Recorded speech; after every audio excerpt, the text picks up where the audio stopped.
Though they try to keep up appearances, North Korea is known as a politically backward country with no personal freedoms or rights. The international community treats North Korea like a pariah, and it only has diplomatic relations with a handful of countries around the world. Because of its totalitarian government, there are numerous restrictive laws. Today, we're looking at things you can't do in North Korea. In North Korea, 3 generations of totalitarian leaders have ruled since the advent of the Kim dynasty. These rulers are referred to as "dear leader" and promote the idea that they were divinely chosen for their position. Thus, it is extremely taboo to disrespect any of these leaders, and the punishments are harsh.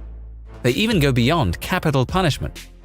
One of the country's most brutal laws is the 3 generations of punishment rule. If one person is convicted of a serious crime and sent to a prison camp, their immediate family can also be sent with them. Then, their next 2 generations born in the camps can also remain there. The edict was introduced in 1972 by Kim Il-sung and said up to 3 generations had to be punished to wipe out the seed of class enemies. Kim Il-sung, who founded the country and died in 1994, is often called Eternal President or Great General. Kim Jong-il is Chairman or Dear Leader. Kim Jong-un, who took power after his father passed away in late 2011, may be called Supreme Leader or Dear Respected. One journalist who failed to add a title was quickly scolded. Please remember the leader. Always remember the leader. All North Koreans wear a pin over their left breast featuring the face of Kim Il-sung or Kim Jong-il, or both. The pins can't be bought by foreigners. The most common one is a shining red flag with the 2 men's portraits. But don't call them pins. That word undermines their significance. As one minder said after consulting translation software on his phone, they are badges. Although the North Korean constitution officially allows freedom of religion, the practice is very different. The state has a hostile approach to religions, particularly those it sees as Western faiths, such as Christianity. The nation's official ideology is Juche, a fusion of Marxism and Korean nationalism created by Kim Il-sung, and the regime views any practices outside this doctrine with deep suspicion. Those discovered practicing Christianity face arrest and being sent to a labor camp. As such, Christians are forced to worship in secret, and some don't initiate their children into the religion due to the risks. Historically, Korea had a large Christian population. Missionaries were active throughout the Korean peninsula when it was a Japanese colony prior to the Second World War, and around 1/5 of its population was believed to be Christian. As many as 500,000 of North Korea's current 2.5 million population are estimated to still be Christian today. America and North Korea have a prickly relationship. They allowed very limited travel for a period of decades. That all changed in 2017 when North Korea made American tourists illegal. This followed the imprisonment and murder of American college student Otto Warmbier in 2016. Warmbier was scheduled to undertake a study abroad program in Hong Kong in early 2016 and decided to visit North Korea en route over the New Year period. He booked a tour of North Korea with Young Pioneer Tours, a China-based budget tour operator whose slogan is "Destinations your mother would rather you stayed away from."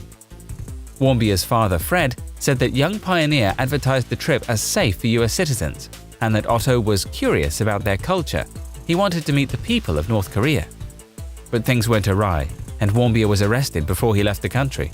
He was struck in the head and returned to the United States in a body bag.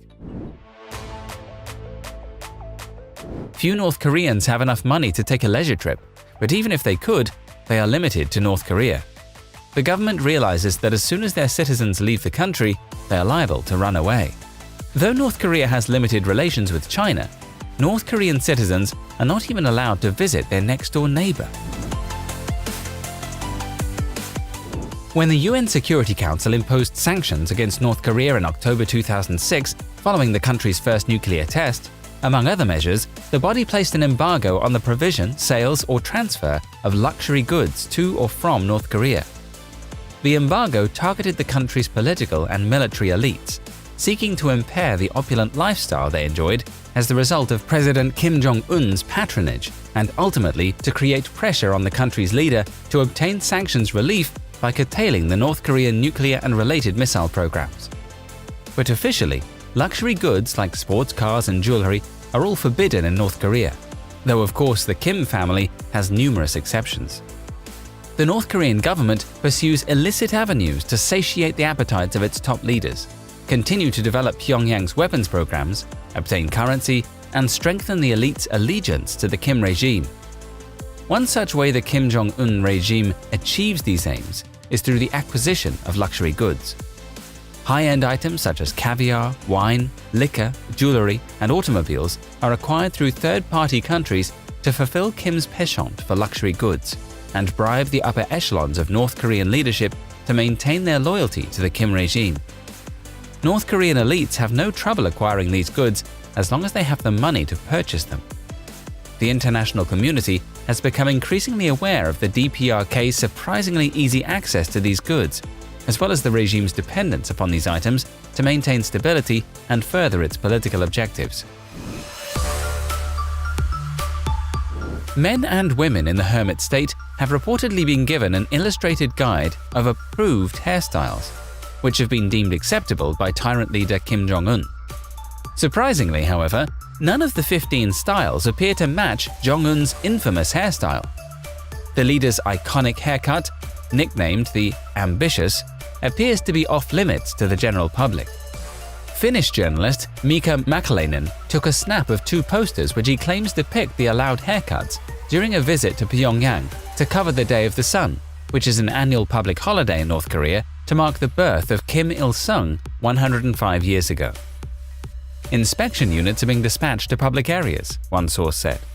With the approach of the 70th anniversary on September 9 of the founding of the North Korean regime, the Central Committee has given special instructions to root out non-socialist phenomena, such as fashion choices and hairstyles that do not fit the socialist lifestyle, the source added. Owning real estate is strictly forbidden in North Korea.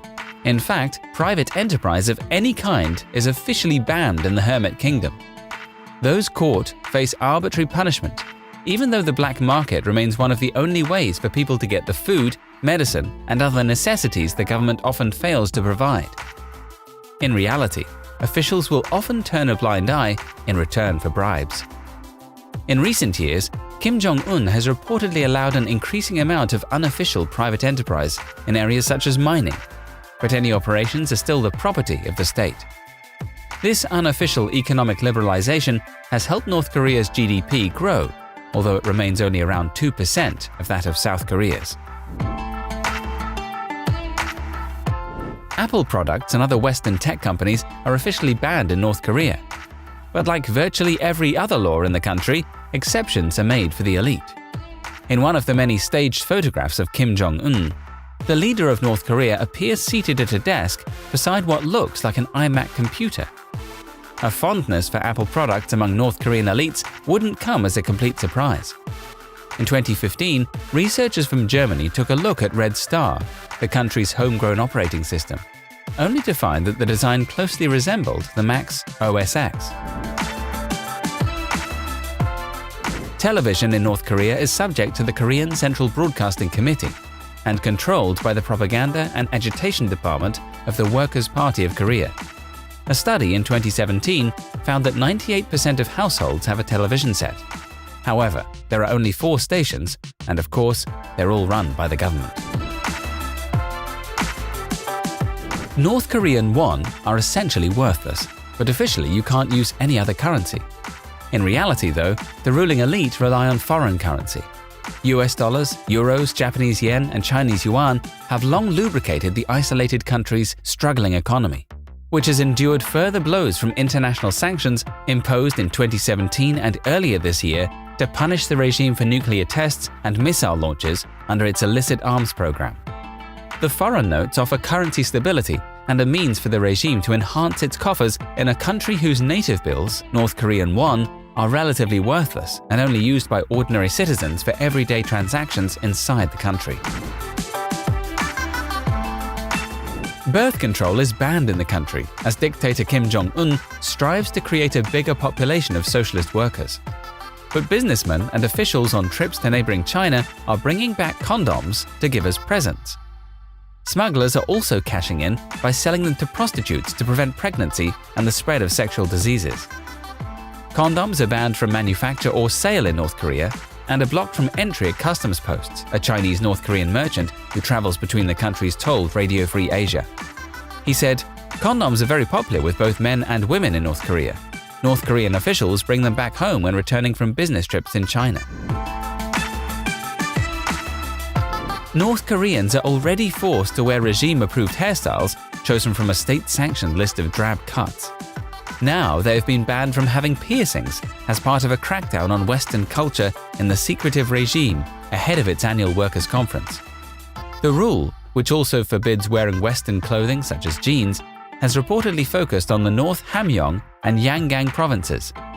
The areas border with China, where citizens have easier access to information and cultural trends from the outside world.